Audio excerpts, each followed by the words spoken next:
Students, English medium standard 9th subject social science lesson 8, जिसमें students हमने last videos में जो है प्रीमेबल के जो है यहाँ पे पिलर्स वगैरह जो है प्रीमेबल क्या है उस सब के बारे में जाना था। अब हम उसमें आगे कंटिन्यू करेंगे। Basic features of the constitutions के जो बेसिक फीचर्स है वो कौन कौन से है जो यहाँ पे हमें बताए गए हैं।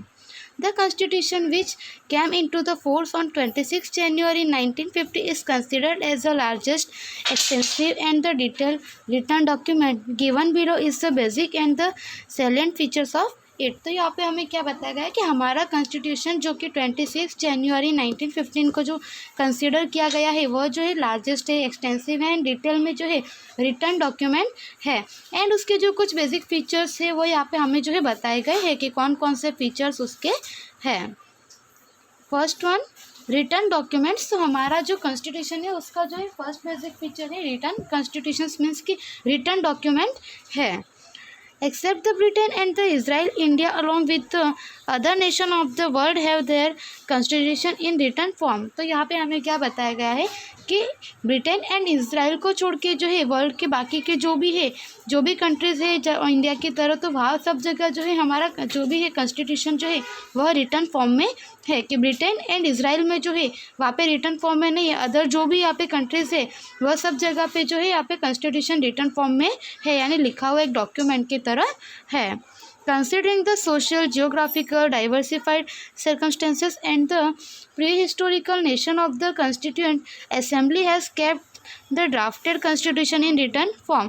तो यहाँ पे हमें क्या बताया गया है कि हमारे इंडिया के जो है जियोग्राफिकल, सोशल, डाइवर्सिफाइड सर्कमस्टेंसेस वगैरह जो है इन सबको देखकर और हमारे जो है प्री हिस्टोरिकल नेशंस जो है उन सबको ध्यान में रखकर जो है यहाँ पे हमारे इंडिया की गवर्नमेंट ने जो है रिटर्न फॉर्म में जो है हमारे कॉन्स्टिट्यूशंस को जो है कंसीडर किया है।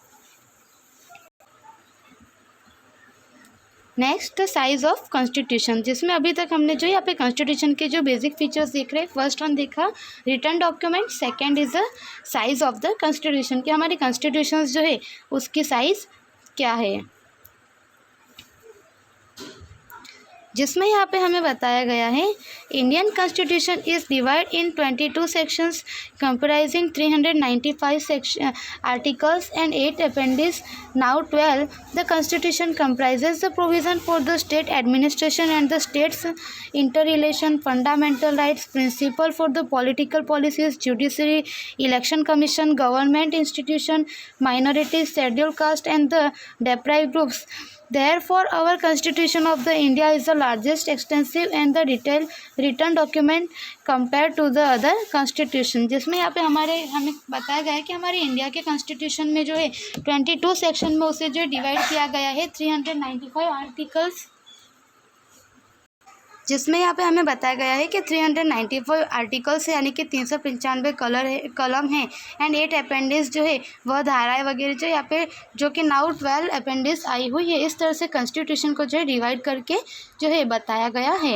एंड हमारे कॉन्स्टिट्यूशन में यहाँ पे बताया गया कि यह सारा जो है जैसे स्टेट एडमिनिस्ट्रेशन से और स्टेट के जो इंटर रिलेशन से वह उसमें जो भी है यहाँ पे जो भी राइट्स वगैरह है, ह्यूमन राइट्स वगैरह, तो फंडामेंटल राइट्स जो है सिटीजन्स के वो है, principle of the political policies, तो ये सारे जो आर्टिकल्स वगैरह है इसमें जो पॉलिटिकल पॉलिसीज़ वगैरह है इनके प्रिंसिपल्स बताए गए हैं, फंडामेंटल राइट्स वगैरह जो है क्या बताए गए हैं, ड्यूटीज़ क्या है वो सब बताई गई है, फिर जुडिशरी क्या है, इलेक्शन कमीशन जो है क्या है, किस अकॉर्डिंग ये सब ऑर्गेनाइज किया जाता है, गवर्नमेंट इंस्टीट्यूशंस वगैरह जो है, माइनॉरिटीज़ है, शेड्यूल कास्ट है, डेप्राइव ग्रुप वगैरह जो है इन सब के बारे में जो है यहाँ पे आर्टिकल्स में, अपेंडिक्स में वगैरह जो है डिटेल्स में, प्रिंसिपल्स में बताया गया है। एंड यहाँ पे बताया गया है कि ये सब जो है उसमें इंक्लूड किया गया है, जिसकी वजह से हमारे इंडिया का कॉन्स्टिट्यूशन जो है वह काफ़ी लार्जेस्ट है, एक्सटेंसिव है एंड जो है यहाँ पे डिटेल्ड और रिटर्न डॉक्यूमेंट है। अदर के बाकी कंट्रीज़ के जो भी डॉक्यूमेंट्स हैं उन सब में हमारा इंडिया का जो कॉन्स्टिट्यूशन है वह काफ़ी लार्जेस्ट कॉन्स्टिट्यूशन है। Next, single citizenship. In America, dual the single citizenship is given, one for United States of America and other for the state citizenship. But in the India, there is only single citizenship irrespective of any region or state of the country. Only citizen of a Jammu Kashmir have the dual citizenship, one for the India and another for the state of Jammu Kashmir. तो यहाँ पे हमें क्या बताया गया है, single citizenship का जो प्रिंसिपल है वो बताया गया है, जिसमें बताया है कि अमेरिका में जो है ड्यूल सिटीजनशिप दी जाती है, जिसमें फर्स्ट है United states of America and second one जो है वो यहाँ पे अदर स्टेट जो है वह अदर स्टेट की सिटीजनशिप जो है उन्हें दी जाती है। यहाँ पे हमें बताया गया है कि हमारे इंडिया में जो है ओनली वन सिटीजनशिप दी जाती है, कि जो भी पर्सन्स हो, जो भी सिटीज़न है वो इंडियन होना चाहिए, या तो फिर 5 ईयर्स से ज़्यादा लॉन्ग टाइम से इंडिया में रहता होगा, या फिर उसने जो है यहाँ पे कोई भी कानूनी तौर पे जो है इंडियन सिटीजनशिप ली है।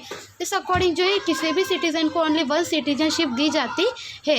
एंड अगर जैसे इंडिया की सिटीजनशिप दी जाती है तो अदर कंट्री की जो सिटीजनशिप है वह उसकी वहाँ पे जो है पूरी तरह से समाप्त हो जाती है। तो इंडिया में जो है ओनली वन सिटीजनशिप दी जाती है, जिसमें यहाँ पे हमें बताया कि रीजन एंड जो स्टेट वाइज अलग अलग जो है यहाँ पे उन्हें सिटीजनशिप नहीं दी जाती। ओनली जम्मू कश्मीर के जो पीपल्स हैं उन्हें ड्यूल सिटीजनशिप यानी कि जो है 2 सिटीजनशिप दी जाती है। फर्स्ट वन की वो इंडियन है एंड सेकेंड वन की वो जो जम्मू कश्मीर स्टेट के है, इस अकॉर्डिंग उन्हें जो है 2 सिटीजनशिप दी जाती है।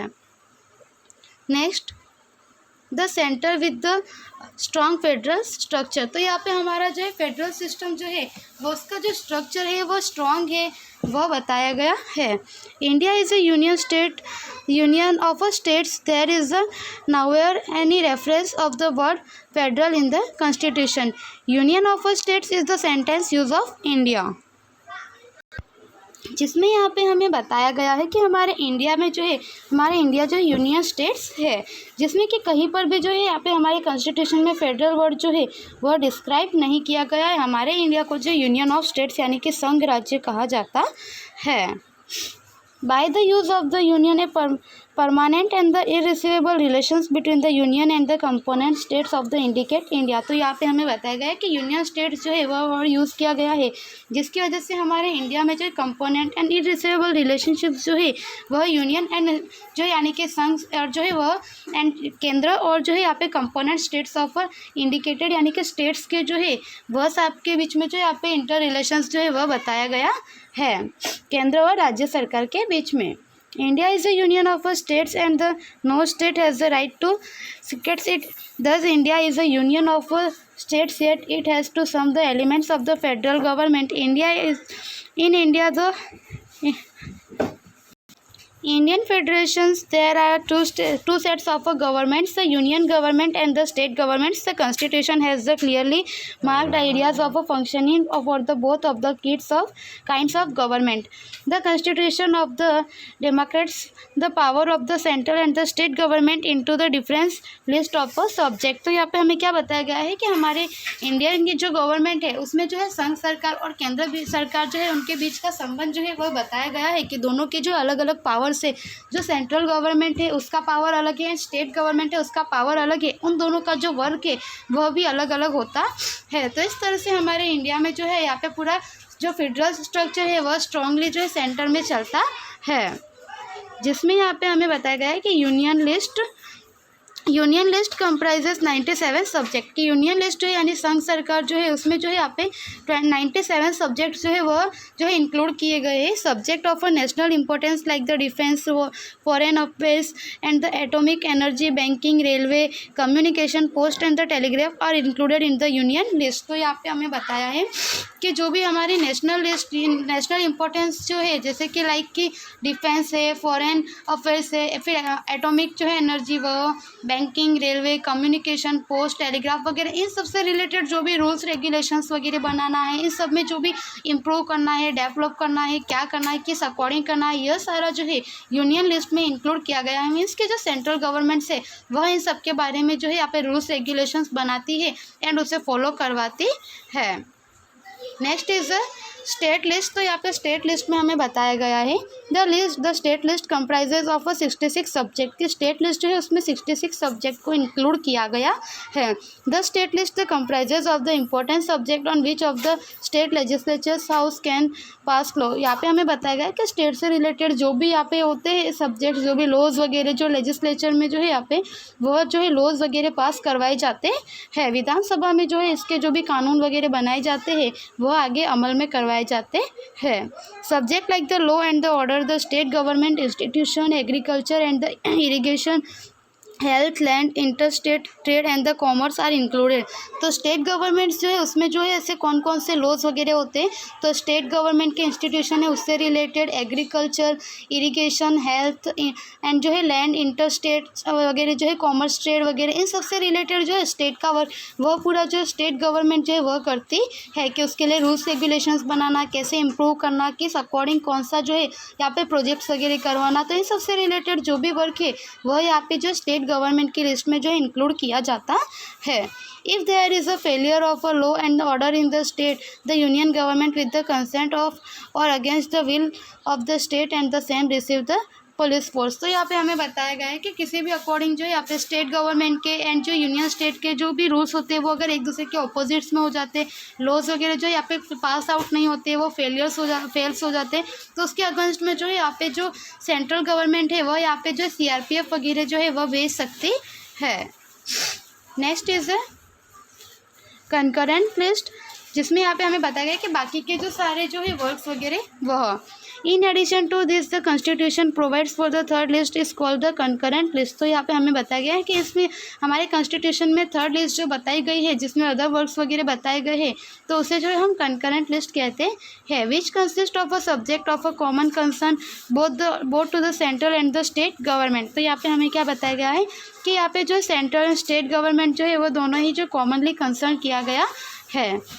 The central and the state government can pass law and on this subject the concurrent list 47 subjects। तो यहाँ पे हमें क्या बताया गया कि central government and state government जो है दोनों ही यहाँ पे लॉ जो है पास कर सकते हैं और इसमें जो है 47 सब्जेक्ट जो है वह इंक्लूड किए गए हैं। The list includes the subject like the criminal and the civil procedures, marriage and divorce, education, economic planning, trade union etcetera. जिसमें यहाँ पे क्या बताया गया कि सबसे रिलेटेड जो भी लॉज वगैरह पास करवानी है उसकी जो पावर है दोनों गवर्नमेंट के पास रहती है, स्टेट एंड सेंट्रल, एंड उसमें 47 सब्जेक्ट जो है वह इंक्लूड किए गए जिसमें कि जैसे criminal, civil procedure and then after marriage, divorce, education, economic condition plannings वगैरह जो है, ट्रेड यूनियन वगैरह, यह सब इंक्लूड किया गया है। नेक्स्ट स्टूडेंट्स हम नेक्स्ट वीडियोज़ में देखेंगे। Thank you so much.